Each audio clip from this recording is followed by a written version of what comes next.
40 வயசு ஆயிடுச்சா, குட்டி தொப்பை இருக்கா, இந்த 10 எக்ஸசைஸை சேவ் பண்ணி வச்சுட்டு ரெகுலரா பண்ணுங்க, தொப்பை காணாம போயிடும். நம்பர் 1, இந்த இடத்துல இருக்கிற கர்வை டிஸப்பியர் பண்றதுக்கு கீழே அழுத்திட்டு அதை அப்படியே ஹோல்ட் பண்ணிட்டு 2 காலையும் மடக்கி நீட்டுங்க. 45 ரெப்படேஷன் பண்ணுங்க.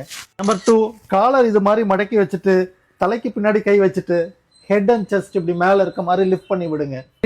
காலை ரெண்டையும் 90 டிகிரி இருக்க மாதிரி இப்படி மேல தூக்கிட்டு லோவர் அப்டமன் மட்டும் இப்படி தூக்கி விடுங்க. ஒரு கையை தலைக்கு பின்னாடி வச்சுட்டு ஆப்போசிட் நீ அண்ட் எல்போ தொடுற மாதிரி ரிலாக்ஸ் ஆயிட்டு திரும்ப பண்ணுங்க. நம்பர் 5, தலையை நல்லா தூக்கிட்டு சைட்ல ஹீல போய் தொடுற மாதிரி சைட்ல ரீச் பண்ணுங்க. நம்பர் 6, சைட் பிளாங்க் பண்ணிட்டு கையை மேல தூக்கிட்டு hold it for 1 minute. Number 7, plank பொசிஷனை ஹோல்ட் இட் ஃபார் 3 மினிட்ஸ். 8, இந்த மாதிரி பொசிஷன்ல உட்காந்துட்டு 2 காலையும் மடக்கி செஸ்ட் கிட்ட கொண்டு வந்து 9, இதே பொசிஷன்ல alternate leg up and down பண்ணுங்க. 10, 2 கையும் தலைக்கு மேல தூக்கிட்டு காலையும் மேல தூக்கிட்டு ஹோல்ட் பண்ணுங்க. ஃபிட்னஸ்ன்றது கல்யாணம் மாதிரிங்க, சீட் பண்ணிட்டு ரிசல்ட் எதிர்பார்க்க முடியாது. 100% கொடுத்தாதான் 100% கிடைக்கும். ஜஸ்ட் ஃபார் த இன்ஃபர்மேஷன், ஹெல்தியா இருங்க. Doctor Ram physio.